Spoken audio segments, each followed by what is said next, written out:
ഇതാണ് ബൈയിങ്ങിൻ്റെ ഒരു first reason എന്ന് പറയുന്നത്. ഏകദേശം നല്ല സെല്ലിംഗ് ആയിരുന്നു. ബട്ട് ഇവിടെ എത്തിയപ്പോഴത്തേക്കും മാർക്കറ്റ് ഒരു റിവേഴ്സ് ട്രെൻഡ് കാണിച്ചു. അതേപോലെ ഒരു സ്റ്റാക്ക്ഡ് ഇംബാലൻസ് വന്നു.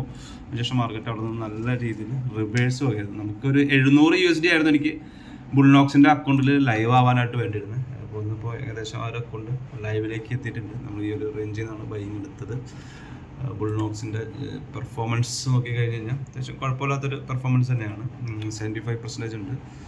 നമുക്കൊരു 65 ഒക്കെ മതി, ഒരു 60 ആ റേഞ്ച് മതി നമുക്ക് നല്ലൊരു പെർഫോമൻസ് ഒക്കെ. 75 കുറച്ച് അഗ്രസീവായിട്ടുള്ള ട്രേഡിംഗ് ആയിരുന്നു മിക്കതും. നമ്മൾ ആവറേജ് ലോസ് ഡ്യൂറേഷൻ എന്ന് പറയുന്നത് 58 മിനിറ്റ് ഹോൾഡിംഗ് ഉണ്ട്. വിൻ ഡ്യൂറേഷൻ എന്ന് പറയുന്നത് ഏകദേശം 33 മിനിറ്റാണ് ഹോൾഡിംഗ് ഉള്ളൂ. ലോസിലേക്ക് പോയപ്പോഴാണ് ഒരു 1 hour നല്ല രീതിയിൽ holding ഉണ്ടായേക്കുന്നത്.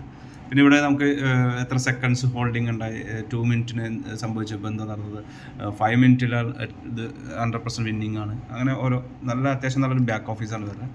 Monthly totally 3,974 profit win ചെയ്തിട്ടുണ്ട്. അതുപോലെ തന്നെ ലോസും ഉണ്ടായിട്ടുണ്ട്. 1,277 ഓരോ ദിവസം എടുത്ത പ്രോഫിറ്റുകളാണ്.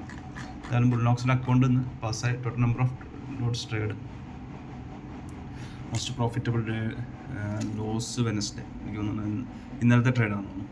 ഇന്നലത്തെ ട്രേഡാണ്. ഏകദേശം നമ്മൾ ഇന്നിപ്പോൾ ലൈവ് ഫണ്ടിലേക്ക് ആയിട്ടുണ്ട്.